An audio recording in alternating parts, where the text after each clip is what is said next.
Saat ini kita bersama dengan Pak Pendeta Patar Swaduo Napitupulu dan saya bersama calon pendeta Agustina Rahayu Boru Pangaribuan. Ya, untuk berbagai macam fenomena-fenomena yang kita tahu Pak Pendeta, terutama tentang topik kita kerukunan umat beragama. Pertanyaannya, bagaimana kira-kira pandangan Pak Pendeta mengenai kerukunan umat beragama?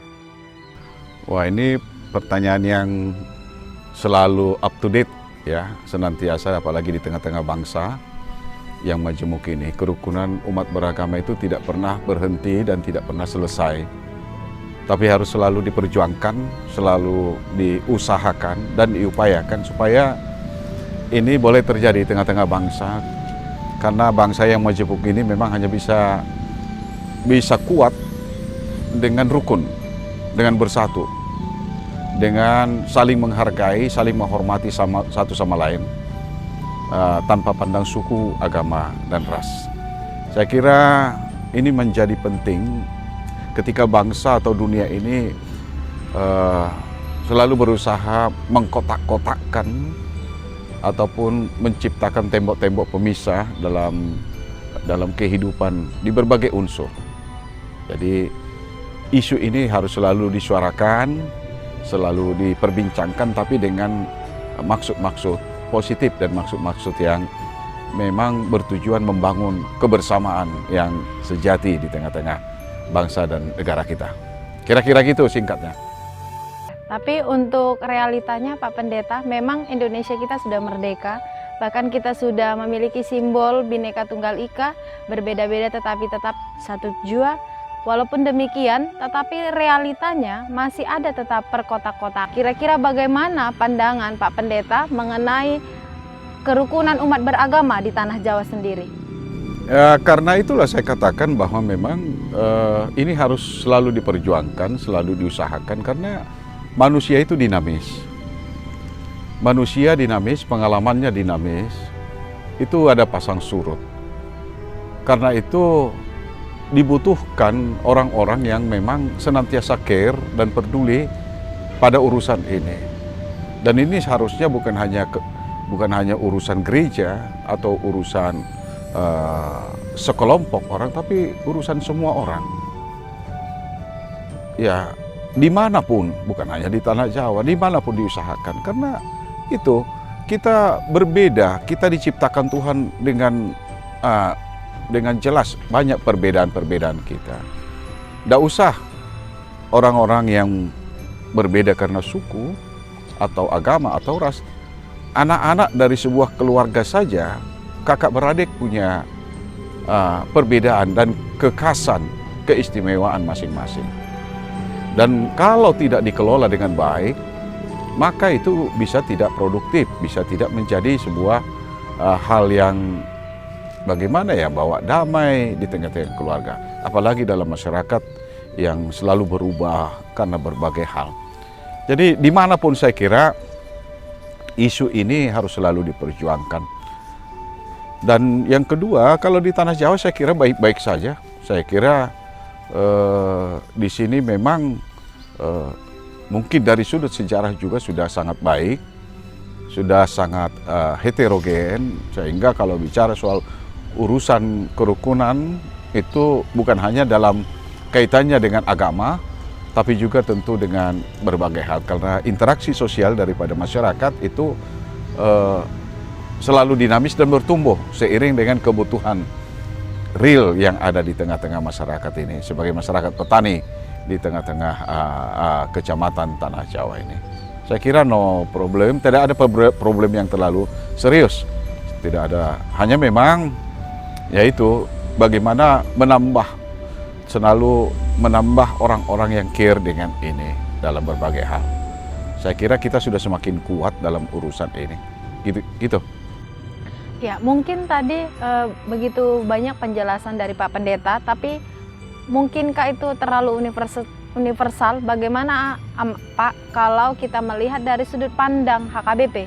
Bagaimana HKBP melihat kerukunan umat beragama baik di Indonesia sendiri ataupun baik di berbagai suku Kira-kira bagaimana pandangan Pak Pendeta sendiri? Ya, pandangan pendeta lah, kalau pandangan formal HKBP sebenarnya bisa disampaikan oleh yang berkompeten. Tapi sebagai pendeta HKBP, saya kira HKBP punya sejarah yang baik dalam urusan ini, karena di tata dasar HKBP sendiri hal itu sudah secara eksplisit dikatakan bahwa gereja HKBP misalnya dalam konteks kekristenan itu bukan hanya dominasi orang Batak, tapi juga seluruh bangsa, seluruh suku yang pasti yang mengaku kepada Kristus sebagai juru selamatnya dalam konteks kekristenan. Tapi dalam konteks bernegara saya kira HKBP itu sudah punya pengalaman baik dalam perjalanan sejarah, pertemuan-pertemuan, dialog-dialog, interaksi, kerjasama yang bersifat sosial dengan berbagai umat sudah dilakukan. Misalnya dulu saya bersama Eporus Napitupulu ketika gempa bumi di Yogyakarta sekitar 2009, bekerja sama dengan pengurus Nahdlatul Ulama, pengurus besar Nahdlatul Ulama, kami sama-sama berangkat dari Jakarta ke Jogja dan sekitarnya, menyampaikan bantuan, berdialog dengan masyarakat yang korban Merapi pada waktu itu. Saya ikut mendampingi Eporus. Jadi bukan hanya dalam tataran ide, tataran diskusi, diskursus, tapi dalam hal praktis. Jadi di Nomensen, di komplek IKIP Nomensen, ketua pengurus besar Nahdlatul Ulama, sahabat saya Kiai Haji Dr. Said Agil Syirah, itu datang. Ketika itu Eporus WTP Siparmata. Jadi tidak heran, bahkan sekitar tahun 2007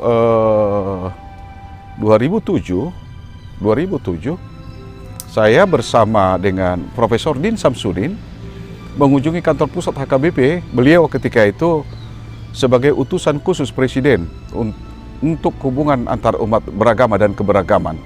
Jadi utusan resmi istana, saya mendampingi mulai dari Jakarta, bertemu dengan seluruh pimpinan gereja, aras gereja di Sumatera Utara, di rumah Eporus ketika itu Darwin Lumantobing. Ada Eporus GKPS, ada Eporus GKPA, ada Bishop BGKPI, dan GBKB juga hadir gitu. Jadi bahkan beliau masuk ke gereja HKBP Piaraja Tarutung berdialog, dan ketika itu memang hadir juga Bapak Dr. Effendi Muara Sakti Simbolon. Kami bertiga mendampingi dari Jakarta. Jadi artinya sebenarnya HKBP tidak pernah lagi, tidak tertutup untuk soal hubungan ini. Ya hanya memang di tataran pendeta ini yang harus selalu digalakkan, disemangati, apalagi yang di daerah majemuk, untuk peduli, untuk mau bersahabat, mau berinteraksi dengan semua unsur yang ada di tengah-tengah masyarakat, khususnya di lingkungan gereja itu. Jadi jangan hanya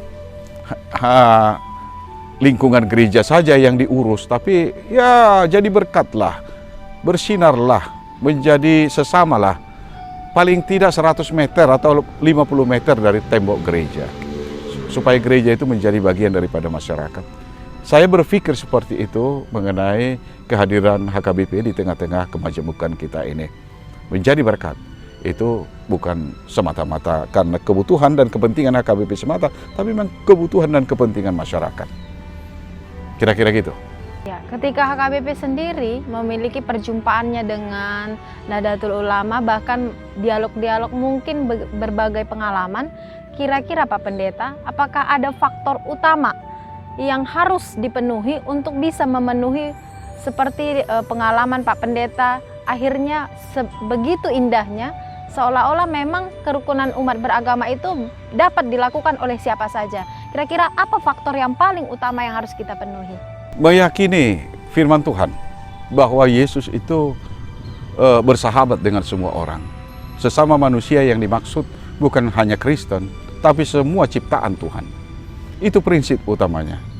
Dan bagaimana membreakdown ini dalam tindakan konkret, ini memang membutuhkan usaha keras. Contoh, Suatu ketika Preses Distrik Bekasi pernah minta kepada saya, karena mereka tahu saya punya kedekatan pribadi, bahkan emosional dengan Nahdlatul Ulama,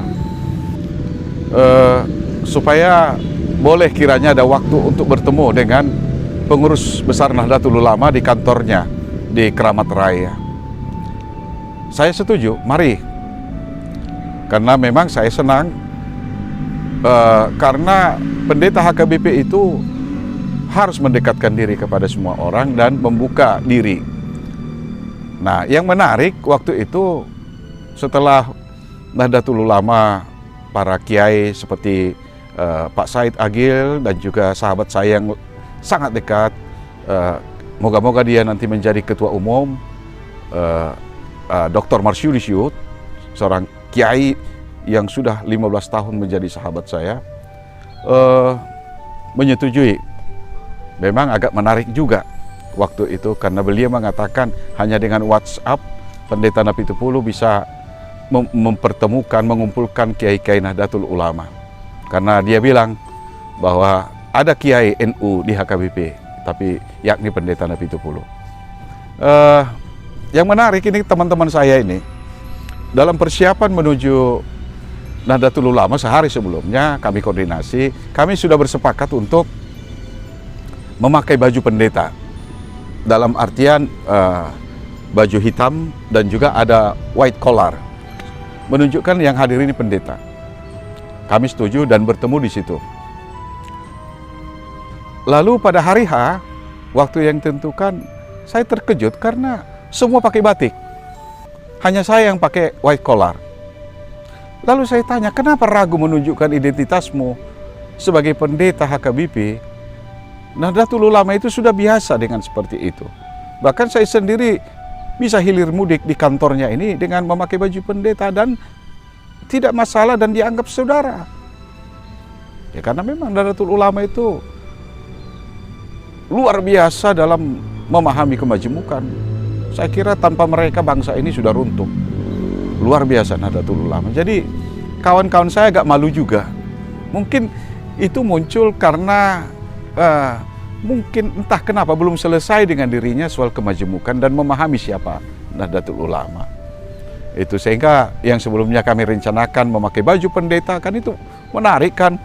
Kalau semua pakai kolar, pendeta-pendeta datang, lalu foto bersama diekspos, kan itu menarik. Tapi teman-teman saya ini pakai batik semua, termasuk Preses. Nah, saya tahu itu bukan persoalan soal hormat atau segan, tapi soal main. Belum selesai pada dirinya memahami kemajemukan dan keberagaman ini. Sehingga selalu ada, kalau saya pakai baju pendeta, wah mungkin ada yang bagaimana.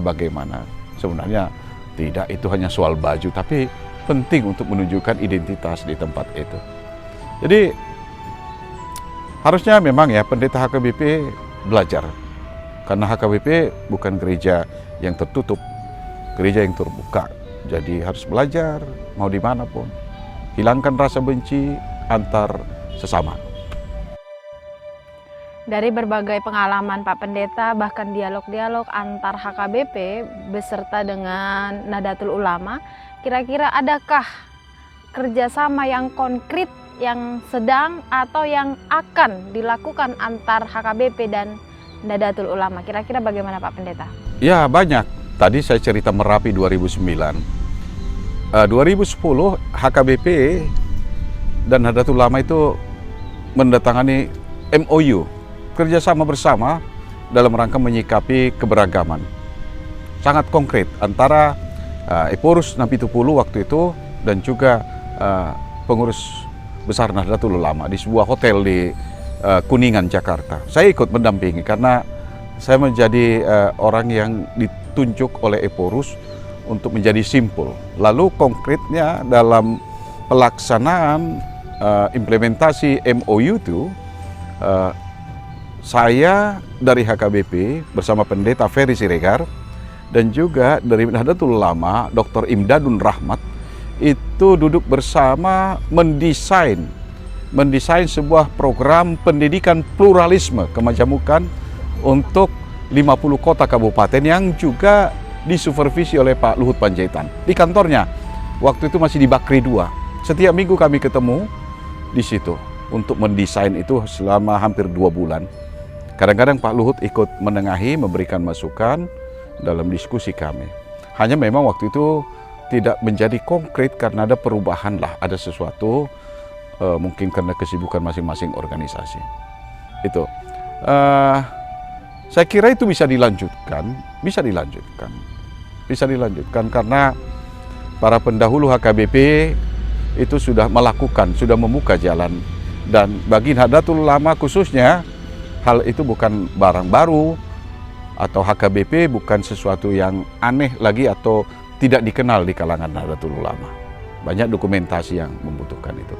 Saya kira itu dilanjutkan saja, tapi memang harus orang-orang yang tepat dan orang-orang yang bisa dipercaya dan saling mempercayai. Mereka kenal, kita mengenal, seperti itu. Jangan orang-orang baru atau yang sama sekali baru memulai, nanti memulai dari nol lagi, saya kira. Saya kira begitu. Ya, sejak awal saya katakan tadi bahwa menghargai perbedaan ini adalah perjuangan bersama terus-menerus di negara Pancasila ini. Ini cita-cita bangsa sebenarnya yang senantiasa diperjuangkan. Itu mengalami pasang surut. Nah, mengenai penutupan gereja, saya kira saya akan lebih banyak mengkritik ke dalam, terutama kepada kita sendiri, warga HKBP. Misalnya ketika saya di Bekasi, saya selalu katakan kalau ingin dihargai orang, kalau ingin mendapat perhatian dari orang, beri perhatian kepada orang. Kalau orang mau peduli sama kamu, kalau kita tinggal di satu wilayah, di satu kampung, di satu RT atau RW, ikut berkontribusi bagi dinamika itu. Jangan karena ada uangmu, kau kasih sumbangan, terus kau tidak pernah nongol dalam pertemuan-pertemuan RT, RW. Itu, orang juga punya harga diri. Tidak ada kedekatan. Itu yang selalu saya katakan, juga kehadiran gereja. Di Kabupaten Bekasi itu tak ada satupun izin gereja HKBP khususnya. Tapi saya heran, kita membutuhkan izin yang didekati bukanlah masyarakat. Yang diambil hatinya bukan masyarakat di sekitar gereja, tapi petinggi-petinggi pemerintahan, tokoh-tokoh yang sebenarnya tidak punya akar di tengah-tengah masyarakat. Keputusan apapun mengenai keberadaan dan kehadiran gereja itu sangat ditentukan oleh bagaimana kita menghormati dan diterima oleh masyarakat di mana gereja itu hadir. Meskipun tidak ada izin, saya tahu betul bahwa banyak gereja yang tidak punya izin, tapi karena dekat dengan masyarakatnya, ketika ada upaya-upaya dari kelompok tertentu mengganggu gereja itu, masyarakat di sekitar gereja itu yang malah membantu. Saya punya pengalaman konkret ketika saya melayani di Bekasi. Jadi pertama sekali dekat dengan masyarakat, menjadi garam dan terang, menjadi berkat, menghormati, jangan eksklusif di tengah-tengah masyarakat. Itu saya pikir kunci utamanya, dan itu sangat teologis sebenarnya. Bagaimana Tuhan Yesus sendiri mengajarkan itu kepada kita. Ini persoalan kita, mendekati, hidup bersama, berinteraksi dengan masyarakat. Kalau ingin dipercaya dan juga diterima. Jadi saya kira saya akan lebih banyak menyoroti itu. Soal aturan perundang-undangan, peraturan bersama menteri, bolehlah, itu sudah terlalu banyak yang mengoreksi itu. Dan sikap politik pemerintah saya tidak akan campuri itu. Tapi yang paling penting sebagai pendeta, saya akan selalu himbau, selalu katakan, selalu perjuangkan, selalu khotbahkan, dekatlah dengan lingkunganmu. Karena itu sebenarnya kunci utamanya.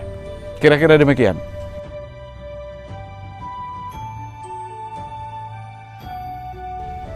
Ya, kita namanya saja usaha ya, usaha. Karena meskipun teman-teman ini ya tidak semua yang berkeinginan ada damai, ada kerukunan itu, dan bagaimana berusaha memecah itu terjadi. Ya, karena itu mari bersama-sama berjuang bersama bahu-membahu. Itu kuncinya. Saya tidak akan bicara hal-hal yang kontroversial, yang kelihatannya hebat tapi tidak bisa dijangkau. Yang bisa kita jangkau seperti yang saya katakan tadi, bersama-sama hidup dengan lingkungan, menghormati lingkungan, peduli pada lingkungan, hormati semua unsur walaupun berbeda-beda.